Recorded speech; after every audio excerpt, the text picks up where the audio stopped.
Welcome back to the Fantasy Den podcast brought to you by the AAW Network. I'm your host, Fletch, and normally you're hearing the sultry sounds of Sam at this moment in time and the other two guests. Unfortunately, Sam couldn't be here, Ken couldn't be here, and neither could Liam, but we are joined by two fantastic guests to talk about Charity BestBall. We have got, hang on, I am Pestell.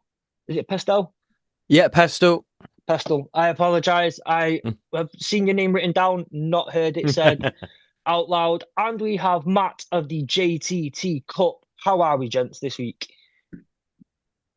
Oh, good. Thank you very much for having us on. It's gonna be a pleasure to talk to some charity best ball. Yeah, really pleased to be back on, Fletch. Good to see you, and yeah, looking forward to like Pestell said, talking through our plans for this year. And you both. So I think we'll just get straight into it. Pestle, if you start us off, and then jump straight into Matt, how did the idea for your charity best ball league start? To be honest, taking part in others. So there's this other little charity best ball league called the JTT Cup. I've heard of it. Yeah, it's not bad. We took part in it a couple of years in a row. We've kind of taken part in a few others as well. And via our forum at the time, we were TH Fancy Football, we're now Fancy Think Tank. We just thought, you know what, we've got a lot of people that get involved in our leagues. We've got a decent little community that we have a foothold in within the UK fancy community. Looking at the numbers that other charity leagues would turn over, if we can get just a little piece of this pie to help with the charity, then that would be fantastic. Ed, who one of our co-hosts over at Fancy Think Tank and helps to run the charity best ball with us as well. His mum founded and works for a little local charity in Beeston, just near Nottingham here in the UK, called the Beeston Memory Cafe. It supports people living with dementia and their carers. So we thought, well, what better charity one we've got a direct personal link to? And at the time, we thought if we could get a few £100 each year in, then that would be absolutely amazing. And we've been fortunate to supersede that. But yeah, in short, the reason we got into it is because we saw the fantastic work that others were doing, and we want a little piece of that pie. Lovely. Matt, what about the JTT Cup? Yeah, so I mean, in brief, during COVID, I guess I had the attention of a local charity to me, Joshua Talent Trust, was kind of brought to my attention during COVID through some friends. And like Pestle said, really, I had a bit of a small circle of people that I'd met online through COVID when we were drafting and stuff, when nobody had anything else to do. And there were some other charity competitions taking place in the UK, Warrior Bowl and the FFCC. And I thought if I could do something bit like Pestell, really. If I can do something and get a small, portion of what they're bringing in terms of what they're raising for this charity, then that would be fantastic. Joshua Talent Trust funds care for children with brain tumours and was set up by a set of parents who lost their son to brain cancer 12 years ago. They're a fantastic, really strong set of parents. And I just wanted to do something to help them and other the charity that they've founded, but also, other children with brain tumours. So that's where it kind of came from and kind of grew from there. Yeah. Matt, I'll throw first time to you for first time on this one. As far as like challenges and growing it goes, obviously, if my Twitter feed's anything to go by as far as charity basketball goes, JTT Cup just dominates the entire industry. What were some of the challenges, I guess, in getting it started? And how, and just kind of growing it and picking up year on year, I guess. So I guess the main challenge is, firstly, to begin when we first started, is there going to be the appetite for it? So year one, we had 60 people, which we were really, really pleased with. We raised £765, I think it was, in year one. In terms of growing, I think the first couple of years, the growth was huge and much bigger than we expected. And I think in terms of challenges now, I guess for me, there's a little bit around social algorithm, especially on X. So we did have a year where we paid to be verified, but I couldn't sustain paying out of my own money, unfortunately, for longer than a year. And what we do find now is the views on the tweets on the JTT account are a lot lower than perhaps they used to be, which is understandable because we don't have that verification. There's a lot of superb charity leagues out there, and I guess in the current financial climate, you will have some people who can only afford to donate to a couple of them. And that means that there will be people, and I have no issue with it, but there will be people who only choose to donate to ones they've perhaps been in, or they have a vested interest in the charity that it supports. So we do have quite a few degenerates who do all 6 or 7 of them in the UK every year, like I do. But even for me, that's becoming a challenge to be able to donate as much as I would to each one every year because just because of the current climate. So they're probably the biggest challenges, and that's not to take away from the work that the other ones do because they're all for great causes. We're kind of in competition, but without being in competition because we all get on really well. We bounce ideas off each other. We collaborate on another league that we run together. But in reality, that's some of the things that each of the leagues are facing. Pestell, I know you say, I was throw the same question to you. Obviously, you've seen some of the incredible work that some of you guys have also done, and you say you wanted some of the piece of that pie. How was it for you getting it started and some of the struggles, I guess, for yourself in terms of growing? And when you said TH Fantasy Football, it did click in my head that I am very much familiar with a lot of the things that you have done. I just still associate the name TH Fantasy Football with it. Yeah, so I mean, we had a decent foot with our kind of engagement on social media because of our kind of podcast as it was at the time with TH Fantasy Football. I'll be honest, we were amazed how not easy is not right, but how we exceeded expectation that first year.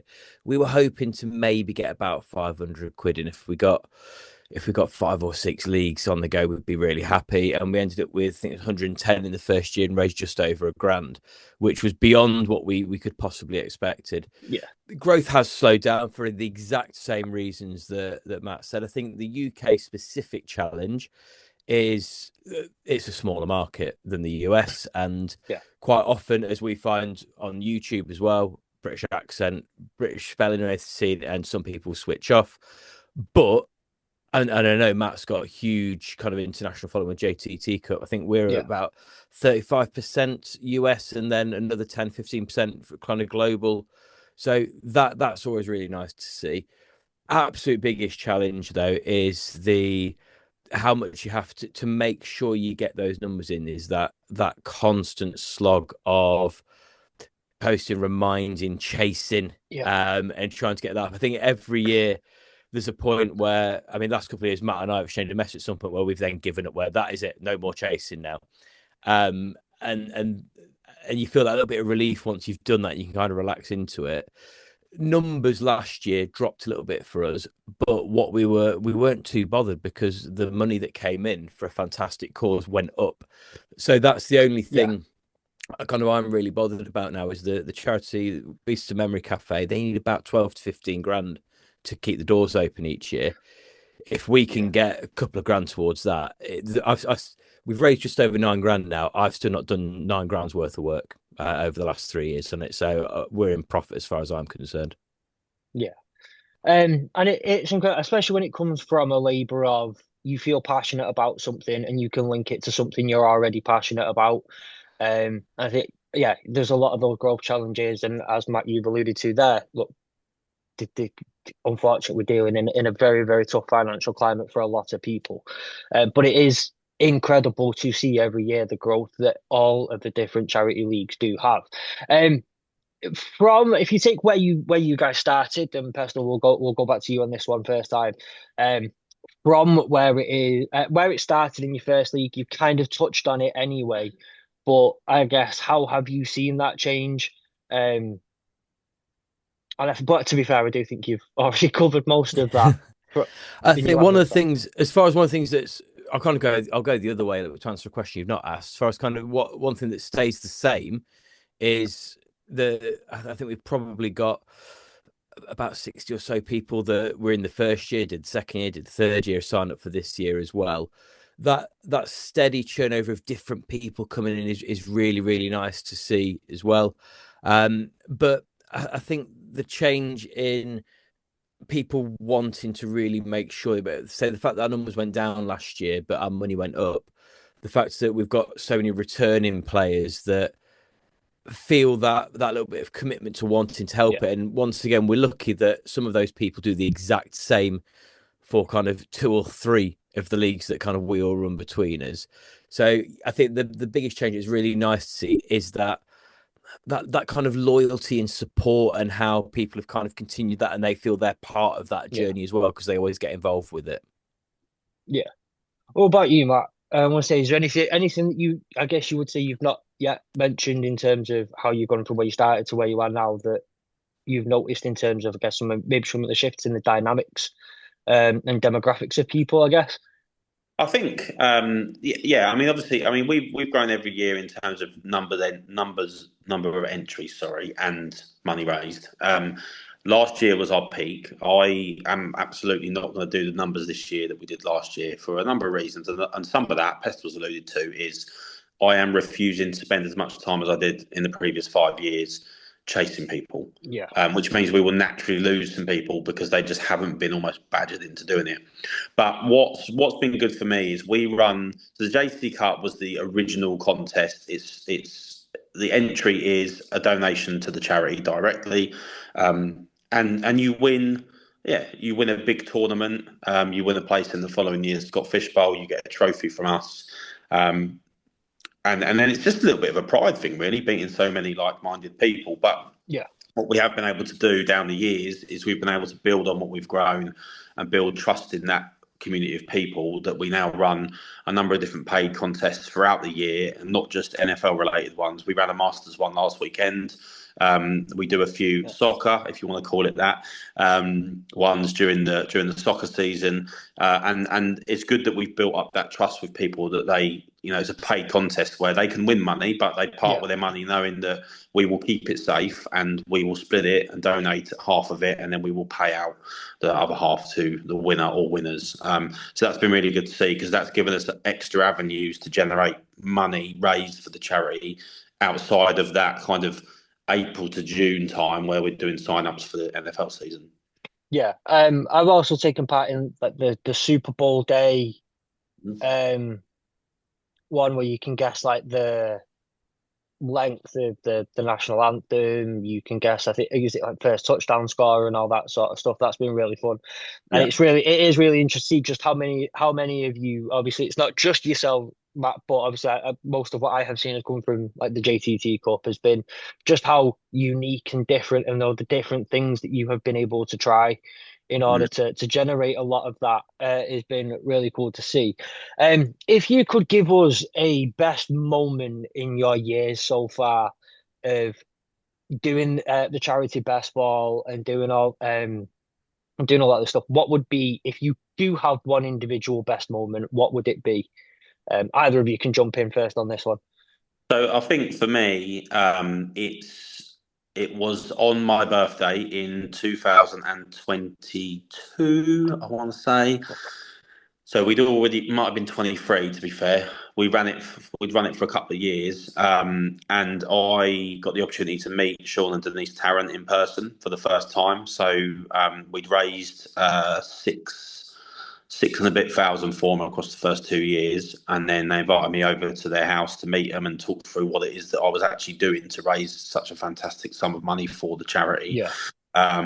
So that was really good, because they actually told me the story firsthand of how Joshua battled cancer for so many years, and obviously, unfortunately, passed away in the end. And that's obviously what they do. That's why the charity was set up. So that was really touching. And so I am going to have a second. A couple of years later, they invited me to their trustees meeting to explain to all of their trustees what it is we do to raise money for them. Most of the trustees had absolutely no idea what I was talking about, for sure, but they were just happy to see so much fundraising rolling in. But they also asked me on that evening to be an official ambassador for the charity, so that's something I take really seriously, and I'm really proud of as well. So that's, for me, that's personal. I didn't do it for any of that, but they're the moments that really stand out from the journey, really. that affirmation that what you are doing, which at the time, and well, chasing people up is never fun. Everyone hates having to chase. There are some people I think who get a sick sort of thrill out of chasing people up, but the affirmation that what you're doing is not just fun, and you are doing something fun with it that you enjoy, but it's making a real difference and impacting Yeah. people in a very real way. Pestell, how about yourself in terms of any moments particularly stand out to you as real highlights of it so far? Well, similar for one of them. I'm gonna follow Matt's suit and I'm gonna give you a couple as well. So Ed, having the direct link to the charity, when he got the chance to go and visit and talk through with the people both that run it and access the charity, him explaining to me the complete bafflement that they had that playing a game based on a game has raised loads of money to help their charity. Um, it is nice. It's kind of that kind of you see the impact and you see that gratitude, and we're just playing a silly game and chasing a few people on social media. But then also for us, we've had three complete years so far, and the three separate winners we've had have kind of really helped to punctuate as well. So our first winner, guy Sam Madams, who had been involved in our leagues for me. So when we first got into fantasy football, he was running some leagues via Stateside Sports, who kind of sports trading card retailers here in the UK. Sam has been in our leagues for years and years and years. So to have someone who's been involved with us from the beginning win it was lovely. Following year, first US winner in Kimberly Atkinson, which was once again really nice to have that US winner. But last year, we had the youngest player in the field, and by far the greatest fantasy football player in the whole of the Cullen family, one Hudson Cullen, Matt's son, taking home the champion. And he hasn't let me forget it. Especially given that I think your family were on holiday, weren't they, Matt? So you were having to kind of text some of the picks in Yes. from where you were. So a lot of effort went into that draft, and it all paid off for Hudson in the end. So that was really nice as well. When Matt sent me a picture of Hudson with his championship ring, you go, do you know what? That the fact that our competition has also made someone else's day as well was lovely. Yeah, it's great as well to see how the relationship between you all works and how that relationship, there are a lot of people who out there who would look at you and think, oh, they all just think it's competition, and it's not. It's you are all kind of combined by this one goal of raising money for a great cause and doing it via fantasy, and you have all built such great relationships out of it. Congratulations to Hudson, obviously. That has to be thrown in there as well. And Matt, he isn't doing too much gloating, is he?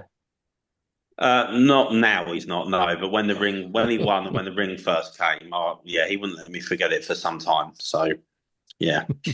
If my dad gave any two craps about fantasy football in any way, shape, or form, I wouldn't either, to be fair.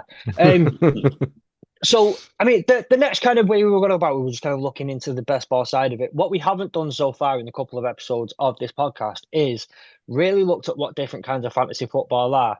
And I'm going to gather, though I can't say for sure, that most people who listen to the podcast will understand what a standard PPR league is, and that you have to log in on a Sunday, and at 5 to 6, there are people who are deciding which kicker they want to put in, which wide receiver 7 they want to add to the roster. What is best ball first? I think before we get into it. You want to take this one? Yeah, go on then. So I think the best, in its simplest possible description, best ball is draft and forget. So for me, the draft is the most exciting part of the whole process anyway. Some people may disagree and think that is all down to luck, but that's for a different conversation. But basically when we get in season, I don't know about other people listening, but I'm in far too many fantasy football leagues, and when I have to start at 5 o'clock having that first pass through to go and get it all sorted out, that's still the fun part of it. But the joy of best ball is you can do all of these charity leagues and you draft it and you're done and you're sorted. Sleeper, as we use for it, will then generate your optimal lineup each week and put it all in place. And the bonus of it as well is it gives you that consistent number across that whole large field.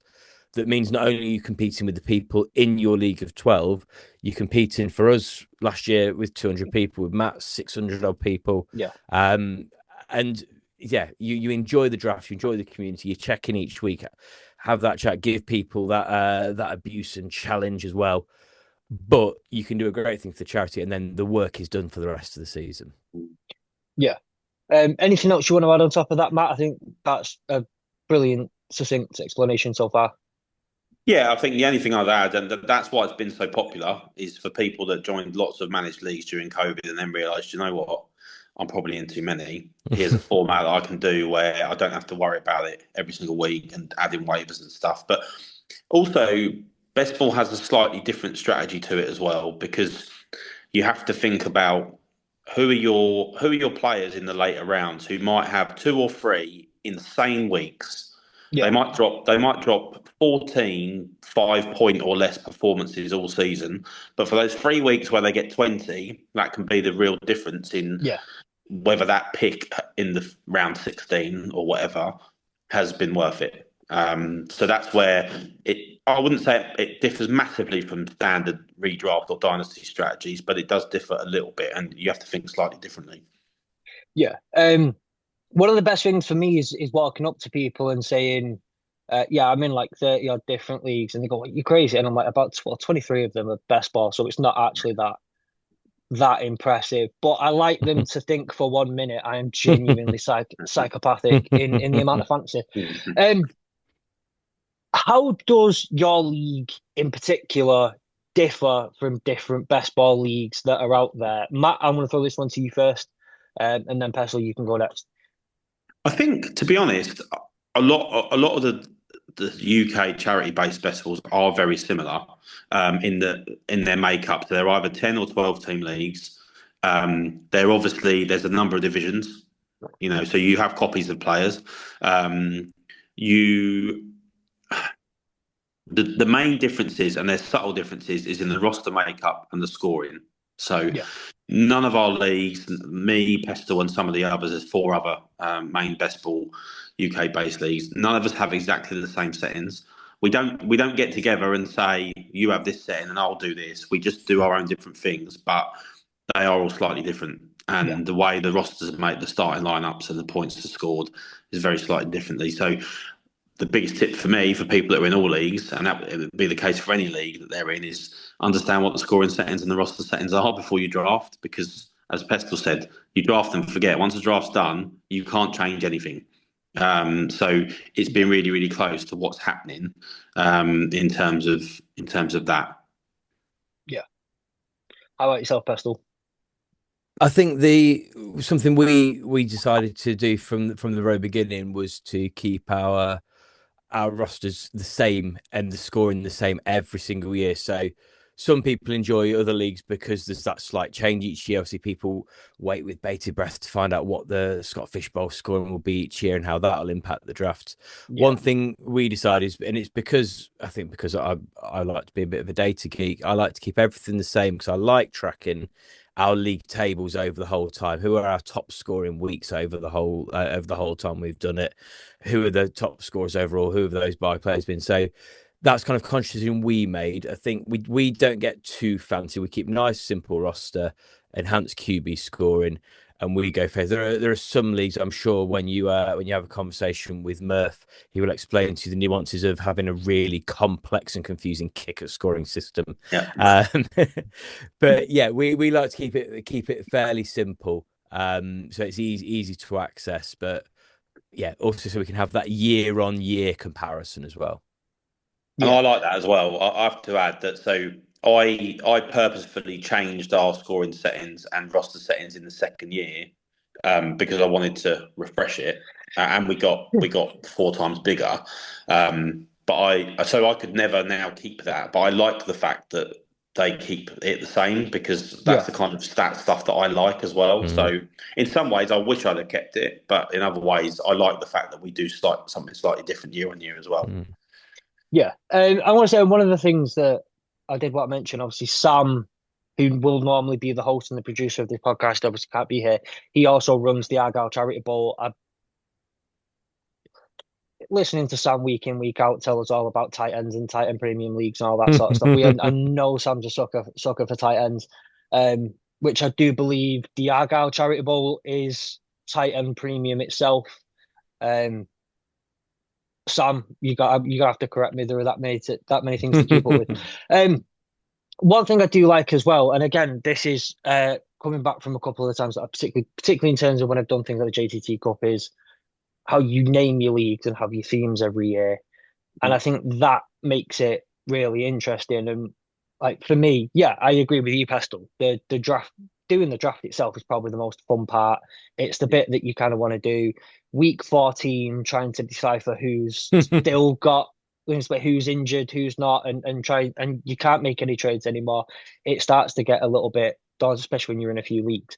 But that start of one, drafting, and two, trying to come up with a team name that's NFL related, but also relates to the name of the division that you're in, is also equally fun, because that's the kind of things my brain likes. So other things like that as well, I think are really, really cool to see. Yeah.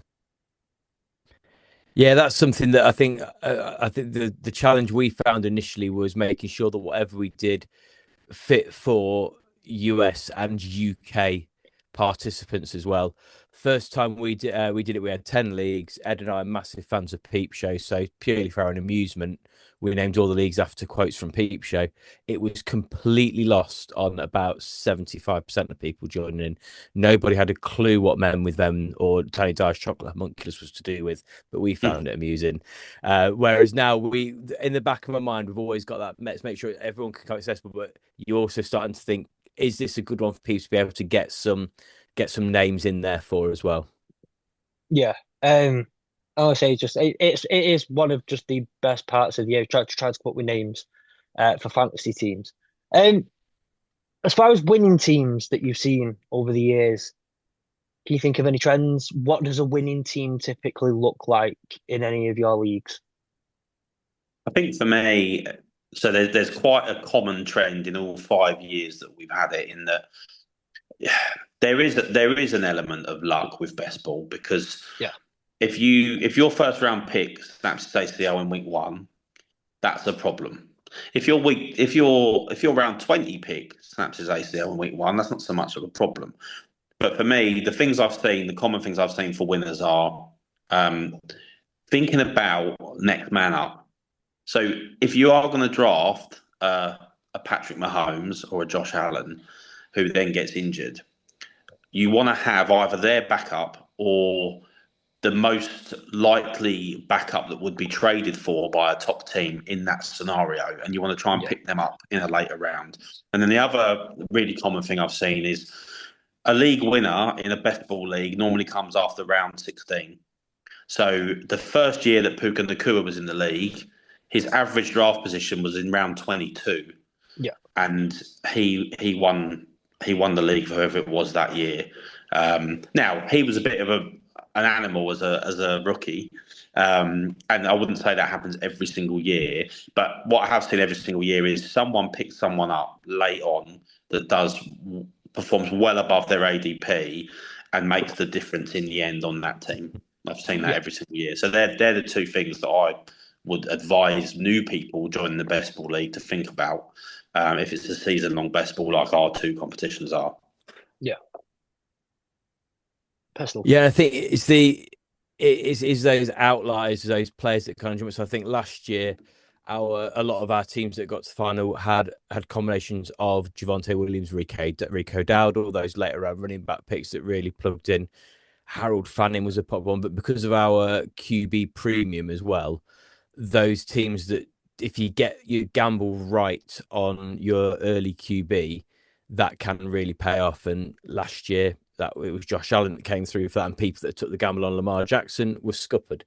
So yeah, I think because of ours, getting a solid QB pays off, and it's your gambles. I can remember in drafts last year going like, surely Javonte Williams has got a chance of having some fancy value here, going to Cowboys. And I can remember being laughed at within my draft at the Scott Fishbowl for taking him in like round 9. Paid off perfectly. But I could also, if I went back, I'm sure I could also tell you lots of other round 9, 10 picks that did nothing for me. So it's those later gambles, and because it's best ball, you after you get past around 10 or 12, the players you're picking, you maybe need them to have 2 maybe 3 relevant weeks Yeah. to come in for you. So yeah, it's whereas you might be thinking in your normal league about someone you can plug into a flex spot to give you a steady floor when you've got your bye weeks. It's kind of fortune favours the brave when it comes to best ball, and you want to take those dart throws on some players that may not do anything for you ever, may win you weeks here and there. Yeah. How many of them do you think are taken? Because you talk about the very late rounds are taken by people who've just got right auto draft for me. I can't be bothered with this anymore. I've made my first 16 picks, and I'll just let Sleeper do whatever it needs to do for me. And then 8 weeks in, obviously that pick then massively pays off.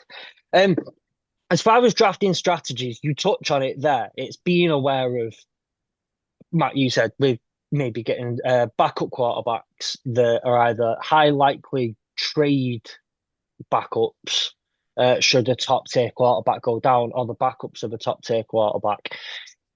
That's a drafting strategy. And obviously there, Pestell, you mentioned going deep in some of those rounds, so getting that value. You speak about players like Javonte Williams making differences.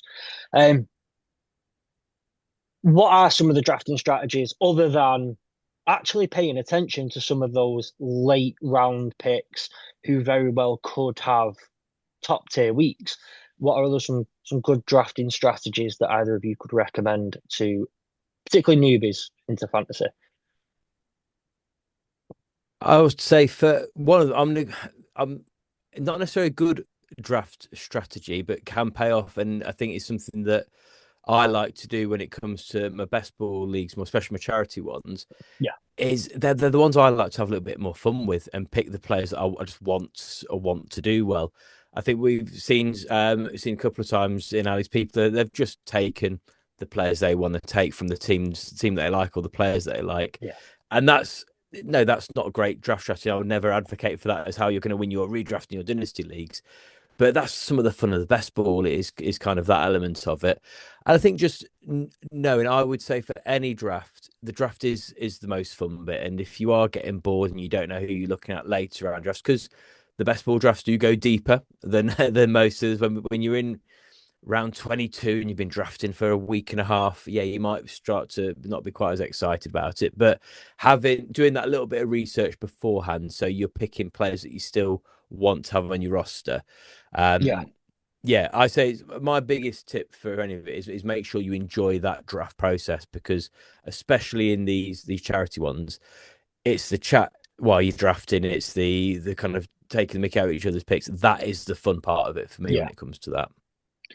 I'm gonna go slightly off script here. Sorry, Sam. I don't even know if you'll. But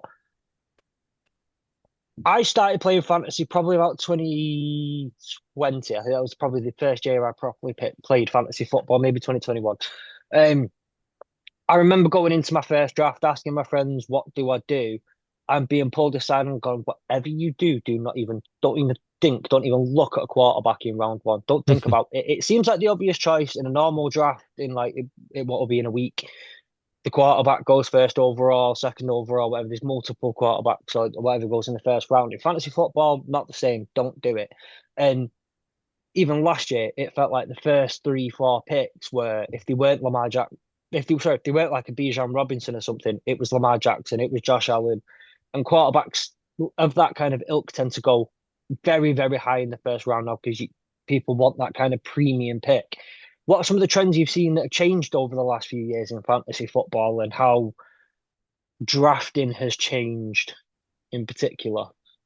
The key one that I've seen, and I can't say that this is necessarily just for best ball. The key one that I've seen, I mean, I started playing fantasy football in 2011, but I started playing it really seriously, like many of us did during COVID. So up to the Yeah, COVID, I had maybe 2 leagues with mates, and then I've been in lots of different leagues with people I've met online and stuff like yeah, that. Biggest thing for me is this: it's fairly new strategy of zero running back or hero running back, where you don't actually pick any running backs until after round 10, and then you are literally taking dart throws on ones that might come in as a starter when someone gets injured or something like that. So you're going really, really heavy on wide receiver and quarterback in your early yeah, rounds.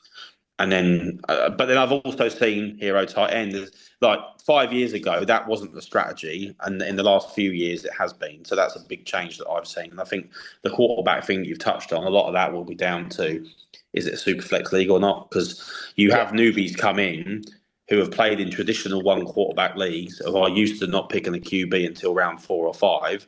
And then all of a sudden, they're in a super flex league, and all these quarterbacks come off the board, and you see him question on the chat, "Why is everyone taking quarterbacks?" So again, this harks back to understanding your roster and your scoring settings before you go into a draft completely. Yeah. How about you, Pestell? I think we had probably around that sort of 2021 time, we'd frequently see 5 or 6 running backs going off the board within round 1. And then when we had a couple of running back heavy injury seasons, it's wide receiver throughout the whole time. So those thematic changes, I think, with the move of fewer outright elite RB1s with no one knocking on the door behind them, for a lot of NFL rosters, that shifted a little bit. QB one's interesting because I think you've always got the same that go off, and if people go for their QBs late, they feel they're exactly right for doing that. That's the only way to do it. People that take their QB early won't be entertained that there's anything different. I think for me, and maybe because we're talking about fantasy football, and we're in April, and I've not stopped talking about it since the end of the season. We are perhaps not the fair indicator of the average fantasy enthusiast. Yeah, but it's worth doing that bit of research so you know where players that you believe in, for whatever reason that might be, where they're going, and knowing where you want to take that value. So we're talking about QB. I went later with my QBs last year, kind of I wasn't thinking about till around 5-6, because I was waiting for Dak Prescott over and over again, because Dak Prescott, his ADP was far too low for me. I was adamant he was going to be better than he would. So that was my thing. I was thinking, right, where's everyone else going to go? I think one thing to always guard that is your consensus bias, and think just because you passionately believe in something doesn't mean other people are going to take them where you think they should as well. So sometimes holding on a little bit can be a key there. But I think also, if you're doing a lot of leagues, do something different in each one as well. If you're taking part in 3 or 4, hopefully all 5 of ours, our communal ones that we have over here in the UK, do something different in each of them. So you've got something different to it. And if you've absolutely, and yes, we're saying about the different score elements come into it, but take a different quarterback, take a different time. So you've got something different to it, and hopefully you'll get it right in one of them at some point. So you got one that you're still competitive in by the end. Yeah, there's nothing worse, I figured, than having one running back in 7 leagues, and then if they have one bad day, every single league you are in is ruined. And so it's good to have that. Good to have that, I guess, diversity and variety in those sort of picks. What's a common mistake that you see every year someone will make? Picking Jets players. That's a fair one. I'll give you that. Yeah. Apart Garrett Wilson. To be fair, Garrett Wilson's not an awful pick. The quarterback is, doesn't it? Common mistakes. I think Pestell's touched on it there. I think I can't talk about an individual league, but overexposure to the same player too many times, who then becomes a bit of a dud, and all of a sudden it's ruined all of your leagues. But the problem is that you do get people who, it's not a problem, but they like to draft from a similar position. So if they're drafted in 8 different 10-man best ball leagues, and they're drafted from position 8 every time, they're going to end up with a fairly similar roster, unless they flip, like Pestell said, and do something different in each of the leagues. So overexposure would be a common mistake to me. But I can't think of any other individual league ones, to be honest. Yeah. I would say one potentially is, depending on the make of your league, if you've got kickers in there, taking a kicker at any point before you've got a few of your bench spots filled. Historically, no more. He should not be mentioned. Mr. Justin Tucker was often off the board in a league somewhere far too early. But also, I think especially people that are new to fantasy, feeling that you need to fill each of your positions before you start thinking about flex. So I've got my 2 running backs. I've got to get 2 wide receivers now before I take another running back. Just making sure you, best ball especially, that you're taking that value and taking that there, and you're not necessarily too worried until you're a few rounds in, having a plan before you go into what you'd like to do. But if you've decided what your plan is, also being completely prepared to abandon it. You might be absolutely adamant that you want to take your tight end before we're out of round 4 because you want one of those top tight ends. But do you know, if other people have taken them, then abandon that plan and go a different route with it. So yeah, they would be the couple that I would say crop up more often than not. Yeah. Moving on to kind of, I guess, the bigger picture of it all. Right, the UK BBCL, which is the Best Ball Champions League, is that right? Yeah. Yeah. What is it, first of all? What is the Best Ball Champions League? So it was initially my idea. I don't want to steal anyone's thunder.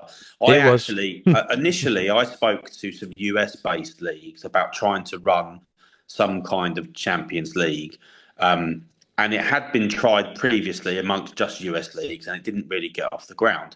Yeah. Then we got to a point where we had 6 UK-based charity BestBall leagues. So obviously myself and Pestell, Argyle Bowl, which is run by Sam, which we talked about, and then we've also got the 5-Yard Rush FFCC, which is the original UK-based BestBall league, and we have the Orkney Bowl and who am I forgetting? MND Bowl.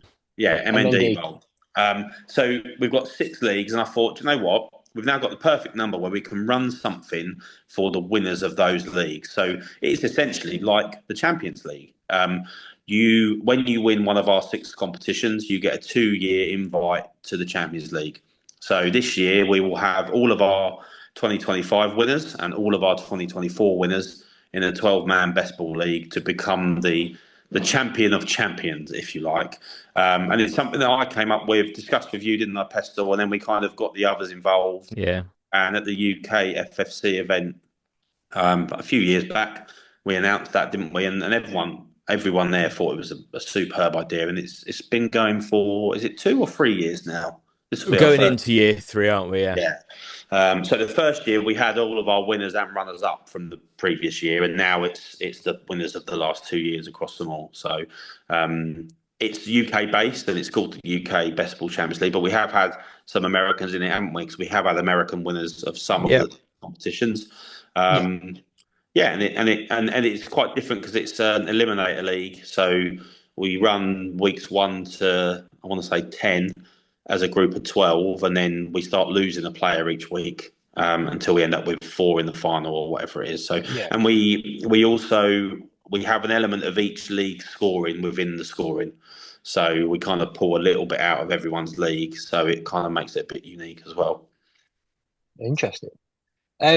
What I love about this entire conversation is how both of you were so willing in your answers to questions. You kind of answered the next question before I get to ask it, which I absolutely love about it. So the next question would have been, why this format? But you've both pretty much, you've been well covered within that. What have been some of your favourite things about running the BBCL so far?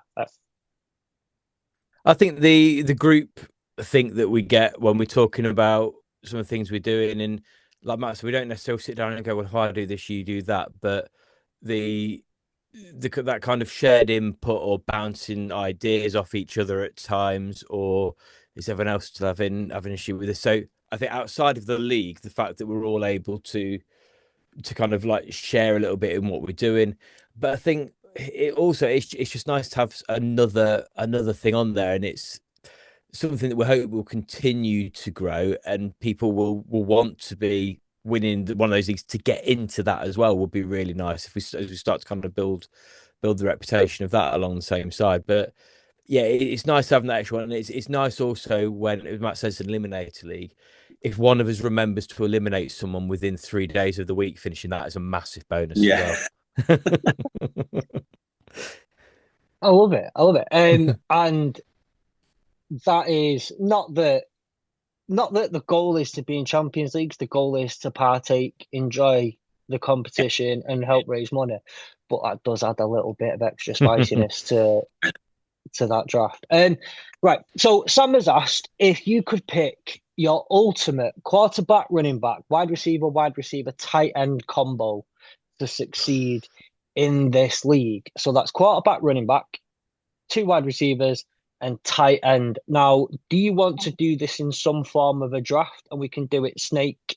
So Pestell, Matt, Pestell, and go around like that, or do you want to just throw names out there? But it's up to you. Yeah. I actually did a mock 12-team mock draft on Sleeper before we came online because I could have just gone, well, I'll just take Josh Allen and the two best wide receivers in the league, but realistically, you're not going to get to draft all five of those. So I actually did a draft from like round 8 or something, or pick 8, sorry, in a 12-team league. And that came up with 5 players. But either way, I'm not worried. Whatever you want to do. I think it makes it a little bit more fun. I'll tell you what I want to do.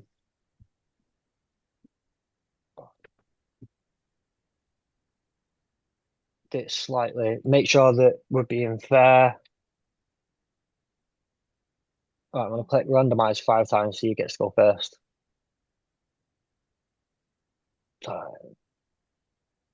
Pestell, you are first. Quarterback, running back, wide receiver, tight end. You are round 1, pick 1. You take it. Ooh, right. In which case, then I think I'm gonna have to go. I'm gonna have to go wide receiver, and I think we are in for a massive Jamar Chase season this season. So I'm gonna go Jamar Chase. Lovely. Okay. Matt, pick 2. Well, I was going off the assumption that it was a super flex league because the UK Best Ball Champions League is a super flex league. So I am going to go for, as much as I hate the guy, Josh Allen. Josh Allen. Okay. We'll do it snake. You got to pick again, Matt. Okay. You've already taken Chase. I'm going to hedge my bets on a repeat season from Jackson Smith and Jigba. Love it. Pestell, are you going for your second pick? I mean, it's easy. I'm going to go for the greatest quarterback to have ever graced an NFL Jared Goff. field. Geno Smith. I'm going to go for Lamar Jackson, baby, is my quarterback. And then in the second pick, I'm going to go for a player that I had high hopes for last year. We saw flashes, but I think we're destined for a great season this season. So I am going to take Amari Hampton as my running back. Marion Hampton. Excellent pick. In which case, I will go for Bijan Robinson. And just because we're on and Fletch is hosting, I'm going to go Amon-Ra St. Brown. Brilliant. It's an excellent choice either way, to be fair. You can't go wrong with that one if I do say so myself. Pestell, where are you going next? So next up, wide receiver.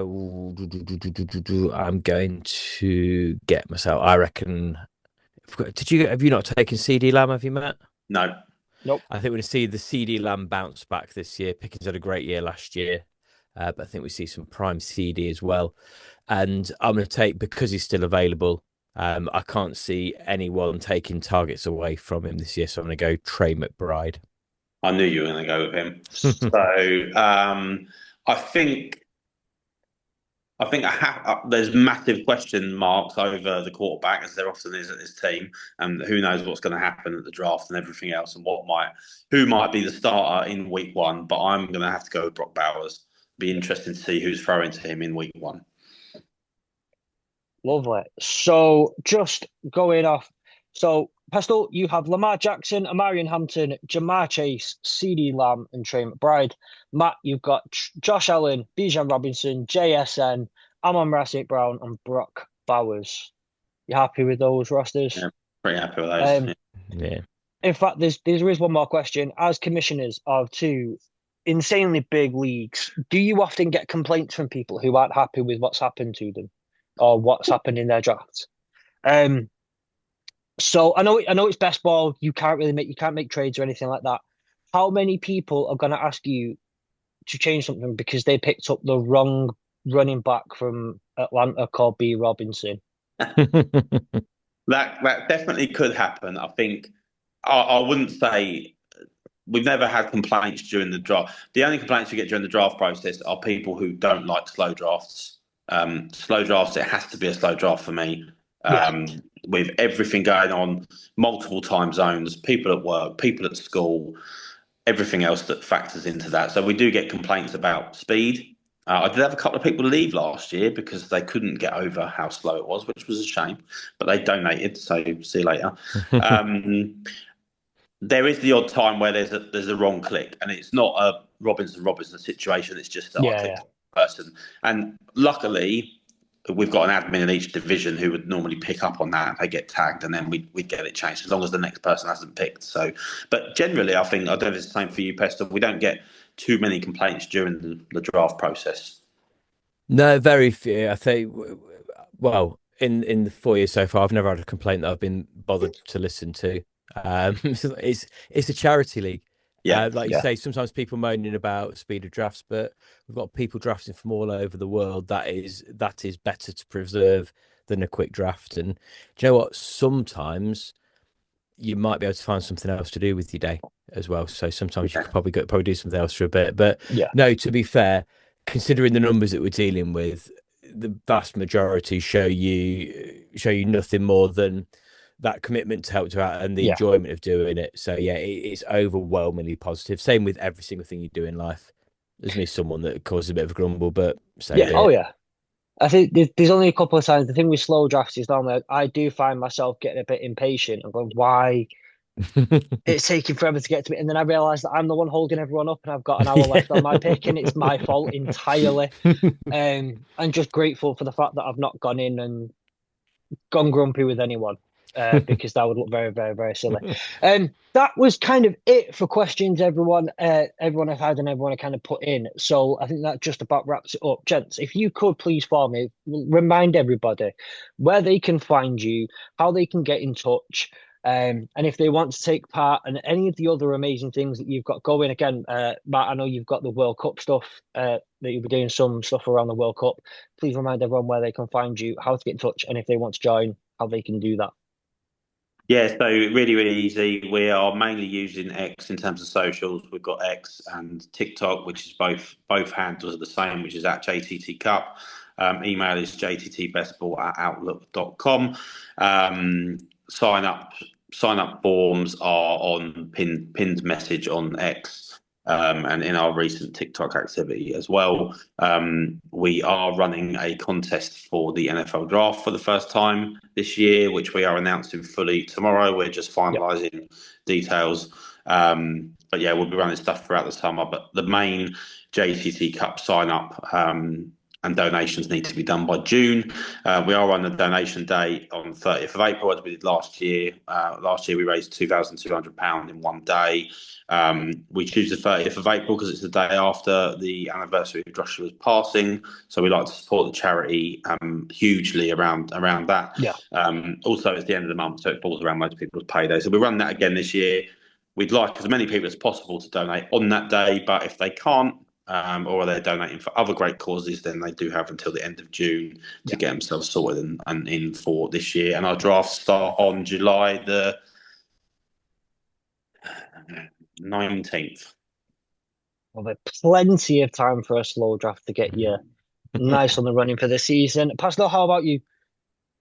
So everything we do is under Fantasy Think Tank. So as I mentioned, we've rebranded from TH Fantasy Football to Fantasy Think Tank. It's easy to find on YouTube mainly. So we are FF_Think Tank on X, FF Think Tank on Blue Sky, because Blue Sky does not allow you on the underscore. Yeah, our silence once again are pinned on there as well. So please come and join us. We'll have if Sleeper put it out as a format, we will try to set it up as a league to raise some additional money from as well. So yeah, absolutely get involved. And I think you said earlier about the fact that we all work together as these leagues to some degree and encouraging for each other. Yes, there is obviously I know I do. I don't know about you, Matt, but there's always a little eye on all what's other people doing. Can we get towards their numbers? I know Matt has gone through our Just Giving page to find out who's donated to us and not to him before. But the one thing that I would absolutely say is if you can do only do one of them. Just choose the one that you see the biggest affinity with as far as what the cause is. If you can do all of them and do a bit to all of them, then that's amazing as well. But if you've got, with all of them, whatever you can spare is massively appreciated by these charities. So yeah, just pick your favourite and sign up to it, or get involved in all of them to hedge your bets on a higher probability of getting into the BestBall Champions League.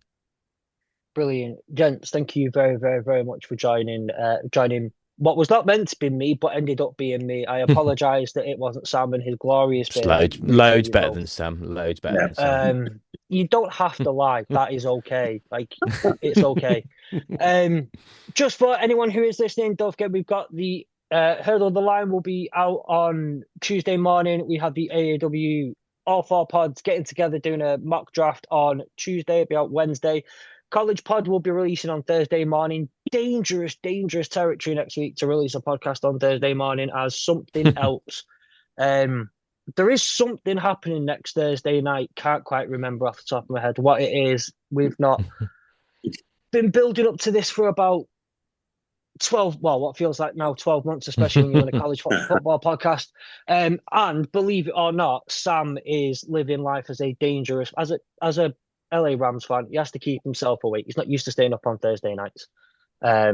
In draft season, he has 2 picks, so he has to. So they will be recording a fantasy den pod next week as well. Excuse me. So just to make sure everyone's aware, follow AAW_NFL on all the social medias. Gents, thank you very much one more time. Good luck with everything this year, and we'll hopefully Sam will be in touch very soon, and we'll get you both back on again. Amazing. Thanks for having us on, Fletch. Appreciate it. Cheers, man.